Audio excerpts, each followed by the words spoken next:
Next point is the material budget. Next point is the material budget. What is the exact meaning of material budget? Means in the company or in the organization there is a number of materials are required.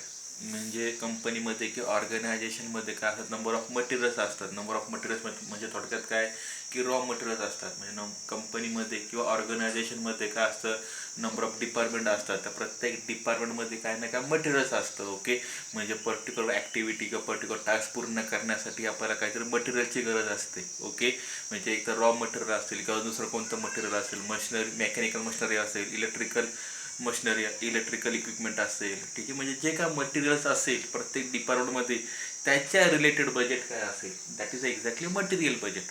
Okay, आता हे material जे budget आहे, हे material बजेटचं use काय असतं, हे मटेरियलचं use काय असतं ॲक्च्युली की एखादं टास्क किंवा एखादी ॲक्टिव्हिटी पूर्ण करण्यासाठी आपल्याला ह्या मटेरियलची गरज पडते. ओके, कंपनीमध्येच किंवा म्हणजेच ऑर्गनायझेशनमध्ये.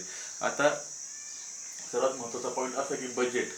तर आता हे मटेरियल बजेट जे आहे मटेरियल्स, ठीक आहे, हे ॲचं प्लॅनिंग, ह्या मटेरियल बजेटचं प्लॅनिंग कोण करत असतं, सुपरवायझर करत असतो. ठीक आहे, तर तो सुपरवायझर काय करतो की ऑब्झर्वेशन करतो प्रत्येक डिपार्टमेंटमध्ये किती मटेरियल अवेलेबल आहे आणि किती मटेरियलची गरज पडणार आहे in the futures. Okay, that हे त्याचं प्लॅनिंग तो काय करतो, प्रॉपरली करत असतो. ठीक आहे, आता ह्या प्लॅनिंगमध्ये तो कोणत्या गोष्टीचा यूज करतो तर नीट लक्षात द्या, MRP मटेरियल रिसोर्स प्लॅनिंग आणि JIT जस्ट इन टाईम म्हणजे मटेरियल रिसोर्स प्लॅन. MRP काय आहे, जस्ट इन टाईम काय म्हणजे सध्या मटेरियल कोणतं वापरामध्ये आहे, कोणत्या मटेरियलची आपल्याला गरज पडणार आहे, त्या मटेरियलचे प्राईस काय असतील, सध्या कोणतं मटेरियल यूज करतो त्याचं प्राईस काय आहे, जी आपल्याला लागणारी भविष्यामध्ये लागणारी किंवा नंतर त्याची रिक्वायरमेंट आहे मटेरियलची त्याची प्राईस काय असेल बाबा, ह्या सगळ्या गोष्टीचा विचार तो करतो कोण, सुपरवायझर. आता मटेरियल परचेस फॉर्म्युला, आता मटेरियल परचेस करायचं असेल त्याचा फॉर्म्युला काय आहे, material purchase is equal to materials required plus ending inventory minus beginning inventory. Okay, that is the exactly formula of a material purchase. Okay, in the company or in the organization, that particular formula are used by a supervisor in the company. Okay, supervisor just thinking about what is exactly material status, what is exactly material available in a current situation and which kind of a materials and how many materials are required in the futures. Okay, म्हणजे सध्या material कोणतं available आहे, कोणत्या मटेरियलची गरज आहे आपल्याला काही थोड्या दिवसामध्ये आणि कोणत्या मटेरियलची आपल्याला गरज पडणार in the future.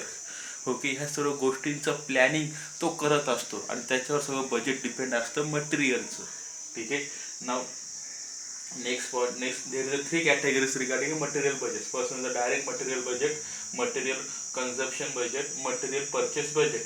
Direct material budget means what exactly, आता कंपनी किंवा ऑर्गनायझेशनमध्ये कंटिन्युअसली वर्क चालू असतं, कंटिन्युअसली एखादी ॲक्टिव्हिटी चालू असते, प्रोसेसमध्ये असते. तर अशा वेळेस एखाद्या in a crucial condition unfortunately एखाद्या मटेरियलची लगेच गरज पडते आपल्याला, एखादं मटेरियल किंवा एखादं इक्विपमेंट लगेच पाहिजे असेल आपल्याला.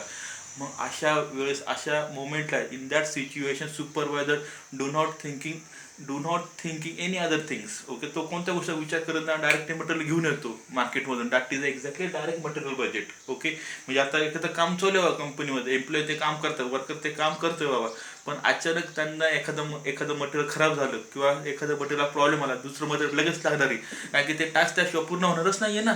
तर मग अशा वेळेस तो कसं काही जास्त विचार करत नाही, तो डायरेक्ट मटेरियल परचेस करतो मार्केटमध्ये from market. Okay, that is exactly situation, that is exactly concept is a direct material budget. Second point is a material consumption budget. आता सध्या मटेरियल किती वापर करतो आपण सध्या, आता कंपनीमध्ये ऑर्गनायझेशनमध्ये टोटल मटेरियल किती आहे प्रत्येक डिपार्टमेंटमध्ये. ओके, त्या प्रत्येक मटेरियलचा बजेट काय, सध्या जेवढं मटेरियल आपण यूज करत आहोत त्या प्रत्येक मटेरियलचं बजेट फाइंड आउट करणे, that is exactly material consumption budget. Okay, material purchase budget म्हणजे काय, जेव्हा मटेरियल कन्झम्पशन बजेट आपण तयार करतो त्याच्यानंतर कोणतं बजेट असतं, मटेरियल परचेस बजेट. ओके, म्हणजे मटेरियल सध्या कोणतं अवेलेबल आहे आणि किती मटेरियलची अजून गरज आहे आपल्याला इन द फ्युचर्स. ओके, मग त्या मटेरियलच्या रिलेटेड बजेट तयार करायचं असेल, that is exactly material purchase budget. Okay, now next point is a very important point, man power budget.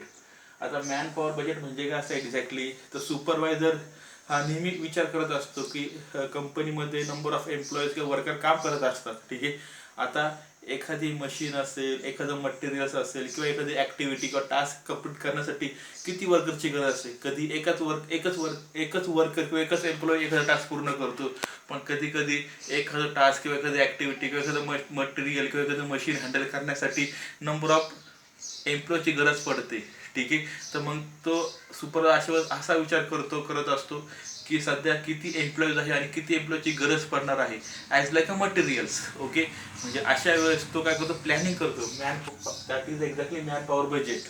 म्हणजे सध्या एम्प्लॉय किती अवेलेबल आहे आणि किती एम्प्लॉयची आपल्याला गरज पडणार नाही. That is exactly a planning is a man power budget. आता हा बजेट शब्द का बरं यूज केला ह्या मॅन पॉवर बजेटमध्ये, तर ऑब्व्हियसली जसं मटेरियलच्या वेळेस बजेटची गरज पडते तसं मॅन पॉवरच्या वेळेस पण काय पडणार, बजेटची गरज पडणार. का बरं?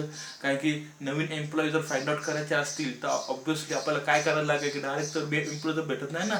तर अशा वेळेस आपल्याला सोशल मीडिया असेल, न्यूजपेपर असेल, टी व्ही थ्रू म्हणजे आपल्याला त्या काय करायचं, त्याचं ॲडव्हर्टायझिंग करायचं, मार्केटिंग करायचं, कॅम्पेनिंग करायचे, जॉबच्या रिलेटेड ऑफर प्रोव्हाइड करायचे by news, by social media, by T V, by channel.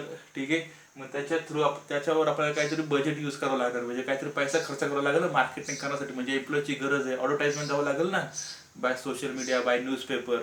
That is exactly man power budget. आता मॅन पॉवर प्लॅनमध्ये काय असतं ॲक्च्युली, कंपनीमध्ये काय नंबर ऑफ डिपार्टमेंट्स आहे, प्रत्येक डिपार्टमेंटमध्ये मटेरियल आहे. ठीक आहे. आता एखादं मटेरियल यूज करण्यासाठी किती एम्प्लॉयची गरज पडते, पहिला पॉईंट. एखादा टास्क असेल, एखादी ॲक्टिव्हिटी असेल, ते कम्प्लीट करण्यासाठी किती लोकांची गरज पडते. ठीक आहे. जर जास्त लोकांची गरज पडत असेल तर मग ते रिक्वायरमेंट तो त्याच्यामध्ये येणार. That is exactly man power plan. Okay. म्हणजे सध्या किती मॅन अवेलेबल आहे आणि किती मॅनची रिक्वायरमेंट आहे, that is exactly man power plan. Next one is a determines future man power requirements. Okay. तर ऑब्व्हियसली किती लोक अवेलेबल आहे, किती एम्प्लॉईज अवेलेबल आहे आणि फ्युचरमध्ये किती गरज पडणार आहे याचं ऑब्झर्वेशन, याचं प्लॅनिंग कोण करतं, सुपरवायझर करतो.